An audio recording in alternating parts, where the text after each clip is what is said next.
నమస్తే. నేను మీ జర్నలిస్ట్ రవిచంద్ర. గన్నవరం మాజీ ఎమ్మెల్యే వల్లభనేని వంశీకి హైకోర్టులో ఊరట లభించింది.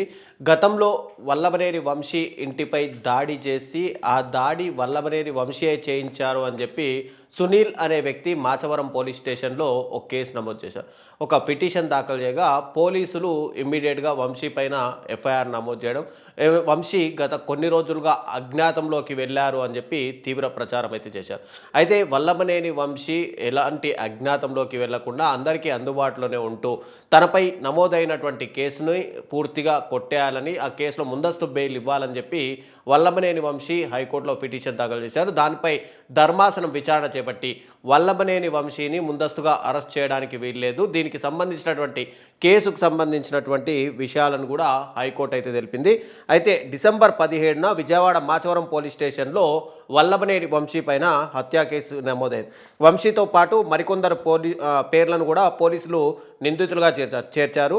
గతేడాది జూన్ 7న సునీల్పై దాడి చేయాలని వంశీ తన అనుచరులను రెచ్చగొట్టారు అని చెప్పి పోలీసులు అయితే ఆరోపణ చేస్తున్నారు. ఈ కారణంగానే ఆయన అనుచరులు సునీల్పై దాడి చేశారని చెప్పి పోలీసులు కూడా కేసు నమోదు చేయగా, ఈ కేసులో ఇటీవలే వల్లభనేని వంశీ ఇంటికెళ్లిన పోలీసులు సమన్లు ఇవ్వాలనుకున్నారు. ఆ సమయంలో ఆయన ఇంట్లో లేరు. వంశీ అనుచరులు కూడా అజ్ఞాతంలోకి వెళ్ళినట్టు ప్రచారం సాగింది.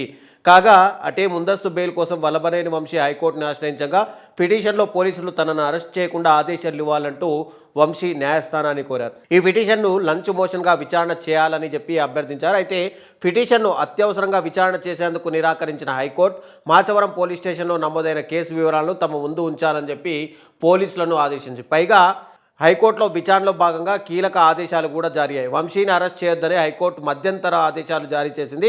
తదుపరి విచారణను వెకేషన్ బెంచ్ విచారణ చేస్తుంది అని చెప్పి ఇటు న్యాయస్థానం మరోవైపు స్పష్టం చేసింది. సో గతంలో ఏదైతే వల్లభనేని వంశీ ఇంటిపైన ఈ తెలుగుదేశం పార్టీకి సంబంధించినటువంటి కొంతమంది వ్యక్తులు దాడి చేశారు. అప్పుడు దాడి చేసినప్పుడు కూడా వంశీకి వ్యతిరేకంగా నినాదాలు చేస్తూ ఆయన ఇంటిలో పైన రాళ్ళు రువ్వారు. కానీ అప్పుడు వంశీయే తన పైన అటాక్ చేశాడు అని చెప్పి ఎప్పుడో జరిగిన గొడవలకు సంబంధించిన కేసుని రీసెంట్గా దాన్ని వాళ్ళు కేసుకు సంబంధించినటువంటి పోలీసుల దగ్గర దరఖాస్తు చేసుకోవడం, పోలీసులు కూడా పిటిషన్ వాళ్ళు ఎఫ్ఐఆర్ నమోదు చేయడం, తర్వాత వంశీ అజ్ఞాతంలోకి వెళ్ళాడని ఒక ప్రచారం చేయడం, ఇదంతా చూస్తుంటే కనుక వల్లభనేని వంశీ గ్రాఫ్ మరొకసారి గన్నవరంలో పెరుగుతున్నట్టయితే మనకు కనిపిస్తుంది.